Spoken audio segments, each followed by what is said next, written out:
മാന്യ പ്രേക്ഷകർക്കും കുട്ടി സ്റ്റോറേജിലേക്ക് സ്വാഗതം. ഞാൻ മഹേന്ദ്രൻ തമ്പി. ഞാനിവിടെ പറയുന്നത് ഒരാഴ്ച മുമ്പ് നടന്ന ഒരു പ്രേതാനുഭവമാണ്. കൃത്യസമയത്ത് കസ്റ്റമറിനെ വീട്ടിൽ നിന്നും കയറ്റണമെങ്കിൽ നേരെ ചെല്ലേണ്ടത് വാടക വീട്ടിലാണ്. എൻ്റെ കൂട്ടുകാർ വഴിയാണ് ഞാൻ ഈ വാടക വീട് ഇവിടെ എടുത്തത്.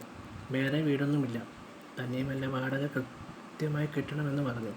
വാടക ഗൂഗിൾ വഴി അയച്ചു കൊടുത്തു. അങ്ങനെ ഒടുവിൽ ഞാനും ഒരു ജീപ്പ് ഡ്രൈവറായി മാറി. എൻ്റെ തൊഴിൽ ചെയ്തതിന് ശേഷം വീട്ടിലെത്തുമ്പോൾ ഉദ്ദേശം 8 മണി കഴിയും. രാത്രിയിൽ അത്താഴവും ഉച്ചക്കത്തെ ഊണും ഞാൻ അവനോട് പറഞ്ഞ് ഹോട്ടലിൽ നിന്ന് ഓൺലൈൻ വഴി വരുത്തിക്കൊണ്ടുവന്നിട്ട് പൈസയും കൊടുത്തതിന് ശേഷം ഇങ്ങനെ അവൻ എന്നോട് പറഞ്ഞു, "നീ കിടക്കുമ്പോൾ അർദ്ധരാത്രി എന്ത് ശബ്ദം കേട്ടാലും ഈ വീട് വിട്ട് പുറത്തിറങ്ങുകയോ ചെവി ഓർക്കുകയോ ചെയ്തേക്കരുത്."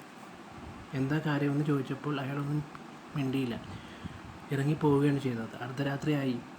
കോരിച്ചൊരിയുന്ന മഴയും കുറുക്കന്മാരുടേതെന്ന് തോന്നിക്കുന്ന രീതിയിലുള്ള ഒരു പട്ടിയുടെ ഊരിടൽ കേട്ടു.